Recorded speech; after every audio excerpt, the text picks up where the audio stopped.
Hey guys, I'm Tony with AwesomeDrills.com here with Mr. Gary filming some kicking drills for you. So we're going to get into some advanced kicks. We're going to be talking about the spinning hook kick. Now, doing a spinning hook kick, a lot of different ways to practice that. What we're going to do here today is work on more or less a reaction drill. Being able to see when the kick is coming, react to it. That's the important part, because you can have the absolute best spinning hook kick in the world. If you don't know when to throw it, how far you need to be in order to land it, it does you absolutely no good. So having the knowledge of being able to do the kick is one thing. Having the wisdom to be able to know exactly when and where and how to throw it, that's totally different. And that's what this drill is going to help us to develop. So what we're going to do is we're going to simulate a roundhouse kick, let's say, to the open side. So if me and Gary have a little bit of space here, we're not going to quite do the drill just yet. Say we're sparring here. Back up just a little bit for me, Gary. Okay. So we're here, we're in an open stance. That means our bellies are facing in the same direction. So if he's coming off his back leg to my belly side with a back leg roundhouse kick, that's a perfect opportunity for me to throw the spin hook kick in the opposite direction. What I don't want to do is throw it towards the same direction in which he's kicking. So for example, if I was to switch and he was to throw that back leg and I was to spin here, we could collide. It makes it just a lot harder in order to land that kick. I want to land that kick on the head.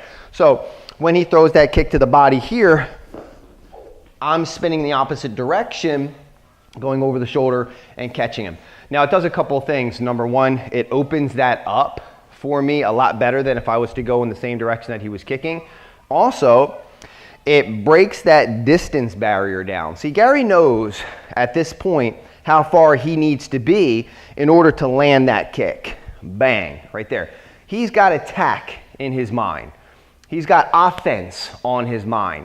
So when I attack on his attack, instead of trying to block it or move back, which all viable things that you could do. Absolutely, not saying that you can't. I'm just saying I want to counter him here. So back up just a little bit for me. So if I can time him and I can throw a technique at the same time he is, it's what they call that interception or that meeting of two. So it changes the distance awareness that he's got in his head, number one, and it surprises him, number two, being that he's on the attack mode and all of a sudden he was attacked. So as he's coming, I'm spinning here, going to that open side. So now for the drill, what we want to do is partner our students up, give one side a kicking paddle. Now, whatever leg is in the back, that's where they're going to hold the paddle. So you can have them actually throw the kick if you want. I would just simulate it by taking a forward step. So I'm going to back up just a little bit. I'm here. So as he steps forward and gives me the paddle, he's just going to hold it right at my head level or wherever the person's level would be in order for them to be successful with the kick. So you can go back. So as soon as I see that step starting to come, I'm reacting and coming here with the spinning hook.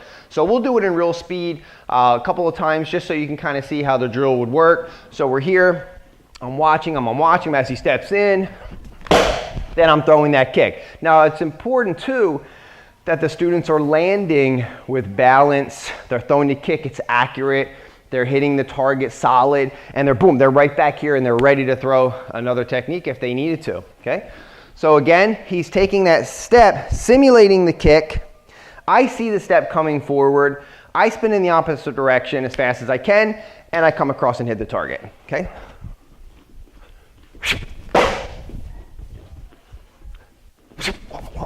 Oh, he got me.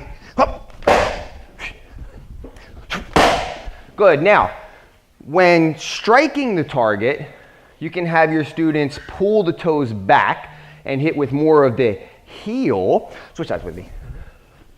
So when I threw that spin, say I was coming here and I hit it, I can hit with the heel, pulling the toes back.